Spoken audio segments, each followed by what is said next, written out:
The last thing I saw before my world dissolved into a digital hellscape was my wife's forgotten USB drive, blinking ominously from the port of my laptop. It was a tiny, sleek piece of plastic, a parting gift from her most venomous friend, Janice, who'd claimed it contained vacation photos from their recent girls' weekend. Claudia must have left it plugged in after showing me a few bland pictures of beaches and cocktails. I was about to eject it when a terminal window, black and foreboding, flashed open and closed on my screen so fast I almost missed it. A cold trickle of dread, the kind that has nothing to do with marital spats and everything to do with a fundamental breach of security, ran down my spine. I was a software engineer.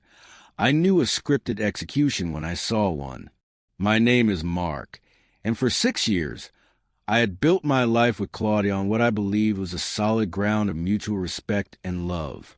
At 34, I was a reliable one, the provider, working 50 to 60-hour weeks as a senior developer to secure our future, to one day fill the large, empty house we bought with the laughter children.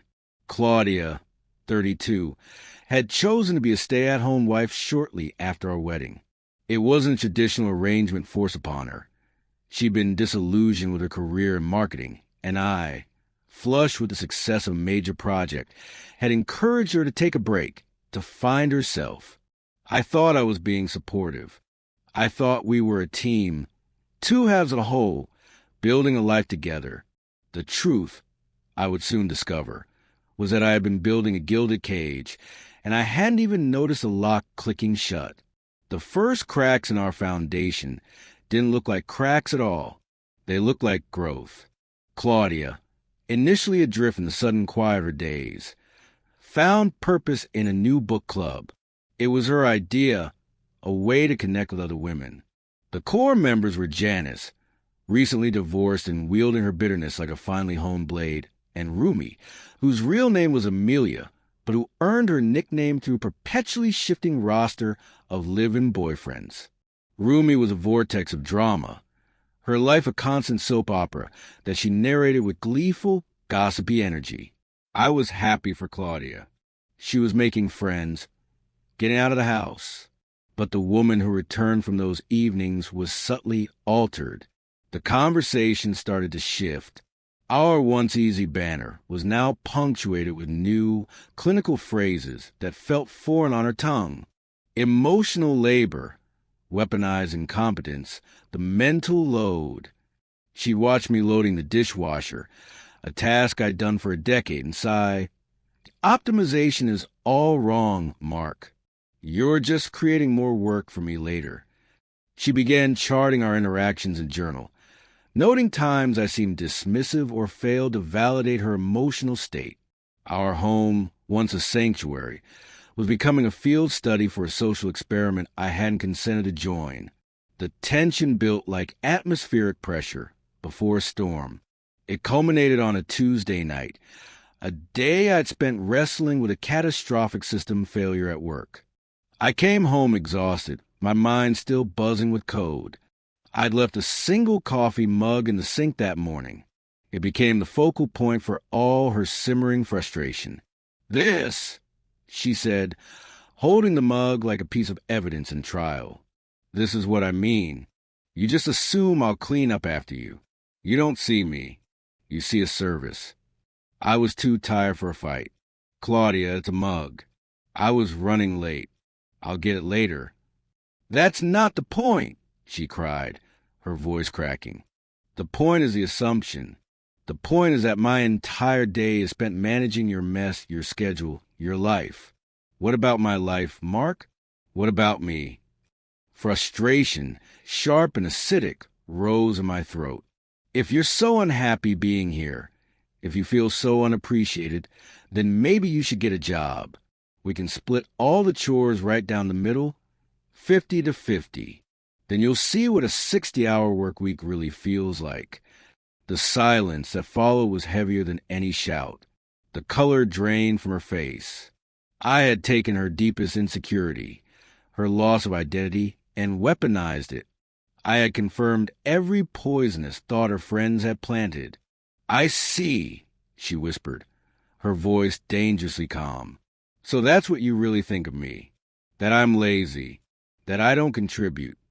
"Claudia, that's not what I—" But she was already walking away, her spine rigid. She didn't speak to me for the rest of the night. The air in our house was thick with unsaid apologies and seething hurt. The next morning, she was gone. The bed beside me was cold and empty. No note, no text. Her car was missing from the garage. When I checked the closet, a cold fist clenched around my heart. A suitcase was gone, along with a selection of her clothes. Panic, pure and undiluted, shot through my veins. I called her phone. It went straight to voicemail. I called her mother, her sister. Nothing. They hadn't heard from her. By Thursday, I was a ghost, haunting our empty house, my calls escalating to every hospital in the city. On Friday morning, hollow-eyed and trembling, I filed a missing persons report. The police officer on duty was patronizing. "Mr. Thompson, adults have the right to disappear," he said, not unkindly. "She took her car, her clothes. There's no sign of a struggle. It looks like she left on her own volition." "You don't understand," I insisted, my voice desperate. "This isn't her. She wouldn't do this. Something is wrong." I spent Friday night in a waking nightmare, jumping at every sound, my mind conjuring images of car wrecks and ditches, of strangers with malicious intent. On Saturday, driven by a primal need to do something, I was driving through neighborhoods near Janice's apartment complex when I saw it, Claudia's blue Honda Civic, parked neatly in a visitor spot. The relief was so physical it made me dizzy. I stumbled out of my car and hammered on Janice's door. Janice answered, and the smirk that played on her lips was a clear, vile message. She was enjoying this. "Mark, what a surprise," she drawled. "Is she here?" I demanded, my voice rough. Before Janice could answer, Claudia appeared behind her. She looked pale, but her expression wasn't one of fear or relief. It was resolute, almost cold. The woman I loved was looking at me like a problem she needed to solve. "What the hell, Claudia?" My voice broke, tears of sheer, spent adrenaline pricking my eyes.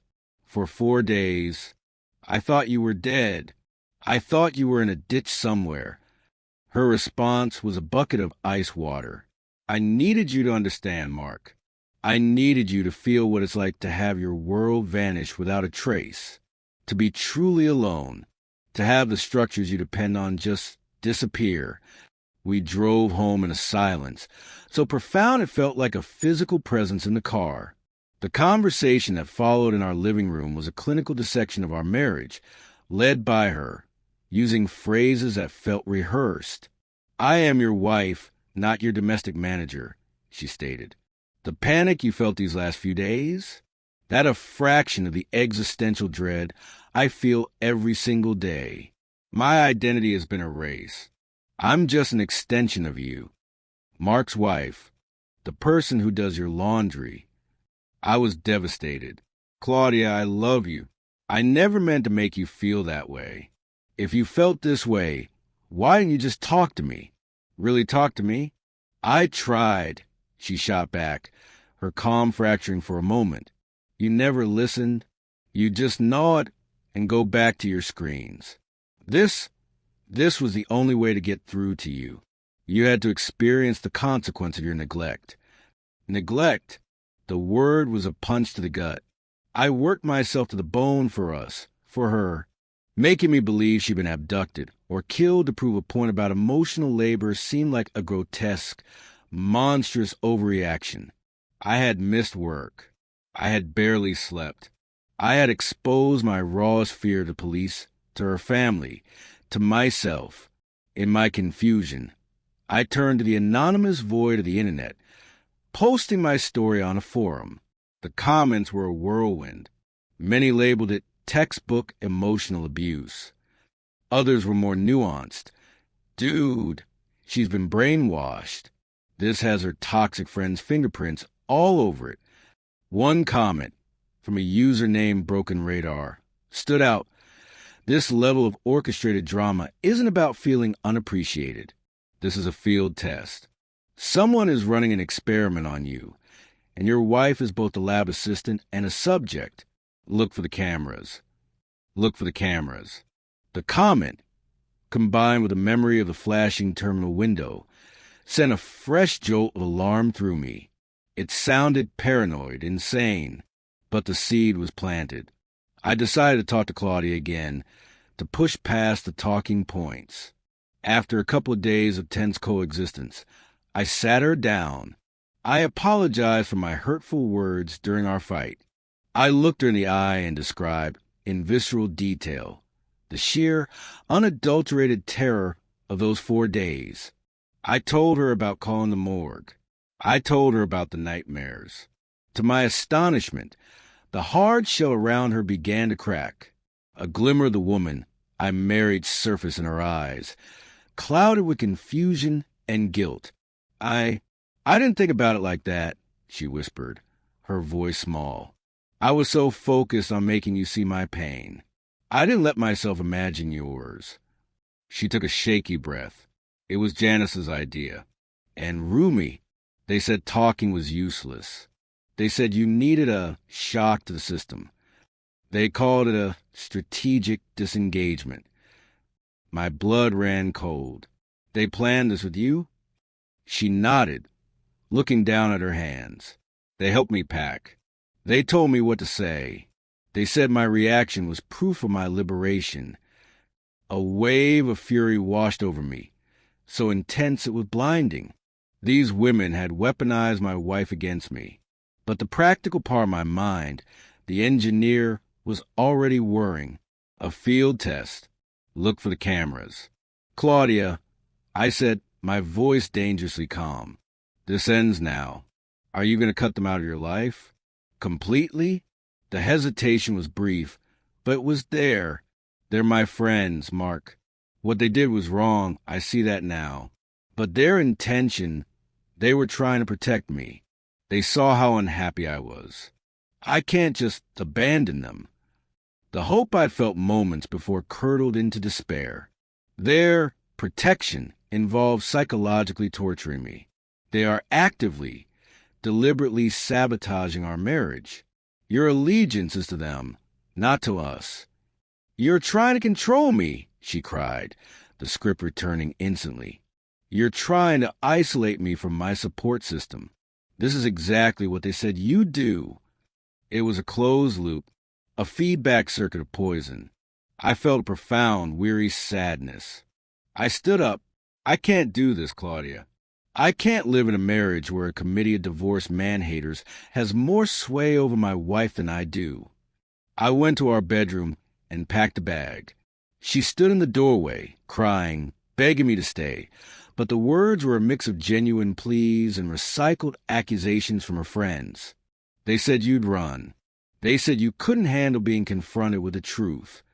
I'm not running from the truth, Claudia. I said, zipping my bag. I'm running from their lies. And until you can tell the difference, we have nothing left to build on. I went to my brother's house. His wife, Sarah, a fiercely loyal and perceptive woman, took one look at my face and didn't ask questions, just poured me a strong drink. For 3 days, my phone was a battleground. Claudia's texts were a chaotic pendulum swing between abject apologies. I'm so sorry. I was wrong. Please come home. And vicious accusations. You're proving them right. You're a narcissist who can't handle a strong woman. It was Sarah who became the architect of our salvation, or perhaps our damnation. She was a digital forensics analyst, and my story, combined with the look for the camera's comment, set off all her professional alarms. Mark, she said on the 3rd evening, her face grim as she looked up from her laptop. I've been doing some digging. These women, they're not just bitter divorcees, sharing war stories.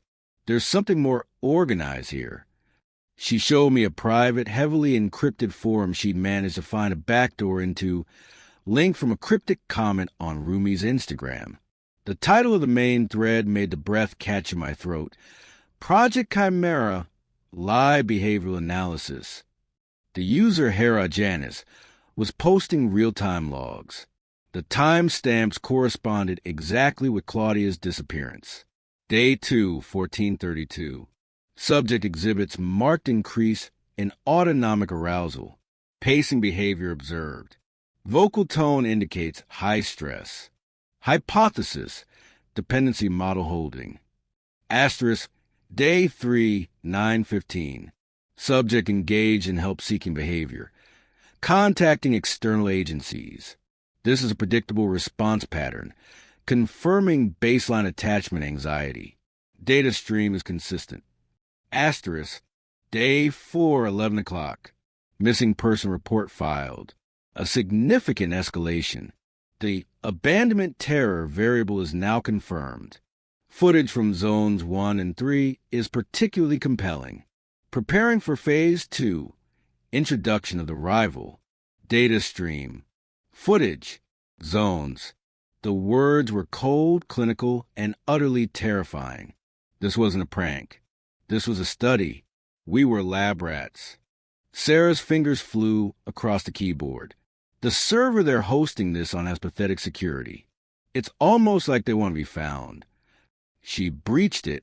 What we found inside was a violation so profound, so intimate, that it redefined the very concept of betrayal for me. It wasn't just a few video files.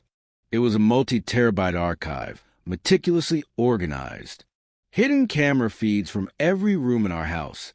Our bedroom, our bathroom, the living room, the kitchen. They had recorded everything for months. Our private conversations, our arguments, our moments of tenderness. There were hours of footage of me during Claudia's disappearance. My frantic phone calls, my breakdowns, me sobbing on the kitchen floor. All of it was tagged and categorized. Subject _ despair. Subject _ anger. Subject _ compliance. But the video was only the beginning. Sarah opened another folder labeled Fabrications. Inside were forged email chains, expertly crafted to make it look like I was having a torrid affair with a female colleague. There were fabricated bank statements and investment summaries suggesting I was siphoning off massive amounts of money into a hidden account, preparing to leave Claudia destitute. Most chilling of all was a fake, but terrifyingly authentic-looking psychiatric evaluation from a Dr. Alistair Finch, diagnosing me with narcissistic personality disorder and antisocial tendencies, concluding I was a high-functioning sociopath and a grave emotional and financial risk to my wife.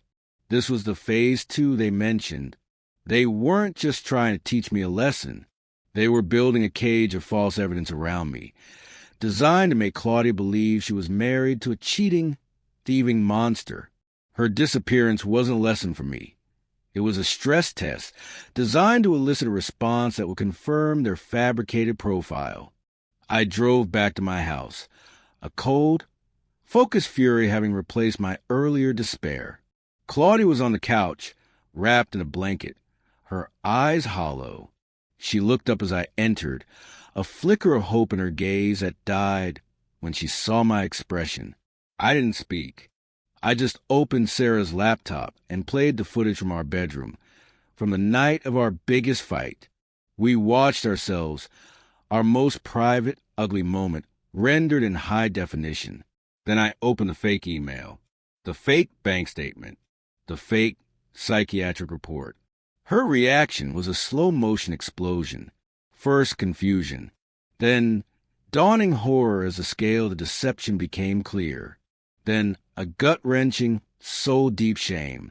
She made a sound, a raw, animalistic gasp, and crumpled to the floor, her body racked with sobs so violent I thought she might break. "It was all a lie," she choked out, her voice barely audible.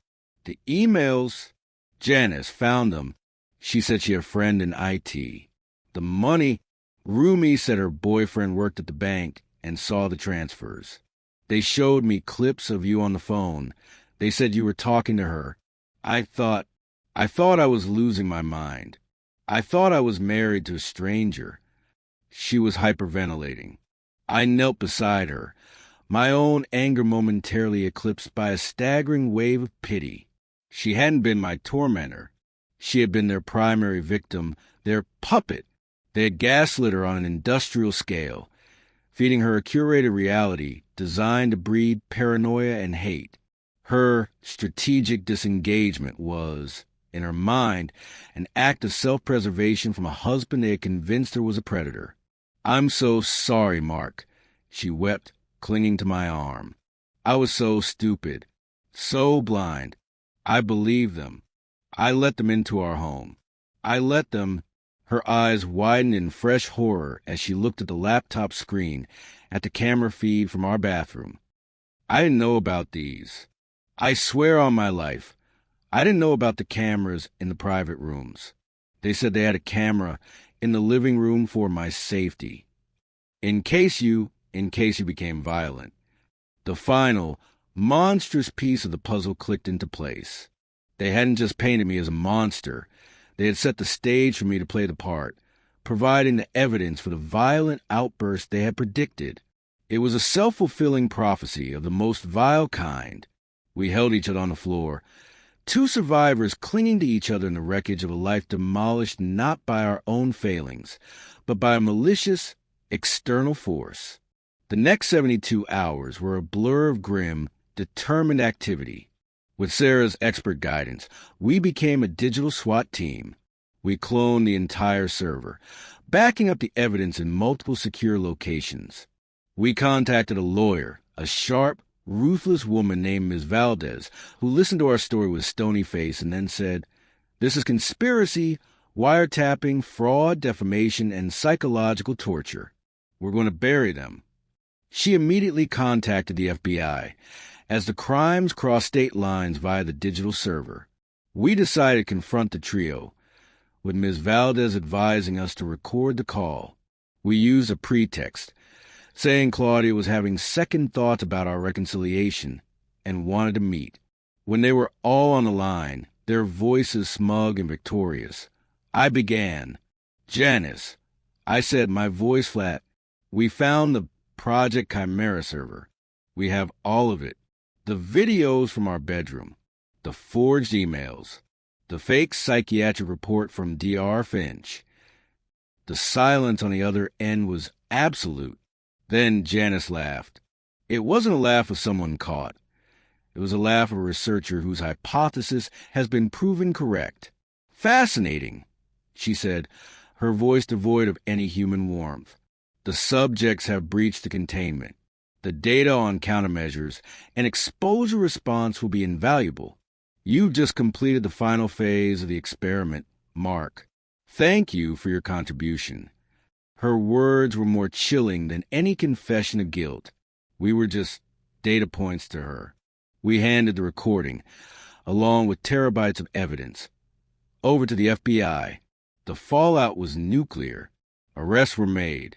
Janice, the mastermind, was charged with a litany of federal crimes. Rumi and Claudia, painted as manipulated accomplices, faced lesser but still serious charges. The story leaked to the press, becoming a national cautionary tale about digital privacy and psychological manipulation. In the devastating aftermath, Claudia and I were left with the ashes of our old life. The trust was annihilated, but a strange new foundation was laid in its place. The absolute bone-deep knowledge that we had faced a monster together and survived.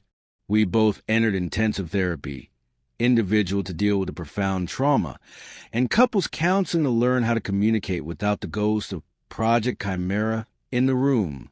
We sold the house. Every corner was tainted by the unblinking eyes of the hidden cameras.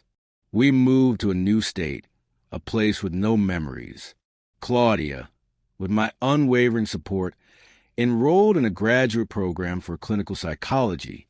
She said she wanted to understand the mechanisms of what had been done to us, to help others who had been psychologically violated. She was building an identity that was entirely, unassailably her own. It's been 3 years now. The legal battles are over. Janice is serving a 25-year sentence in a federal penitentiary. Rumi and Claudia, after cooperating fully with the prosecution, received probation and thousands of hours of court-mandated community service and therapy. My relationship with Claudia is not what it was.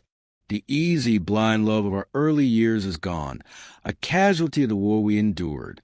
What has grown in its place is something stronger, more resilient, and more precious.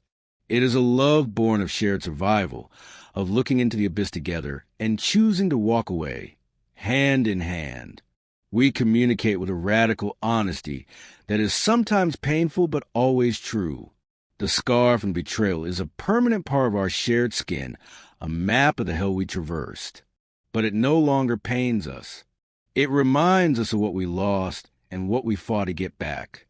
We are no longer subjects in someone else's experiment. We are the authors of our own story, and we have chosen to write a future defined not by the poison we were fed, but by the antidote we built together. Truth, resilience, and a love that was tested in fire and emerged not unscathed but unbroken.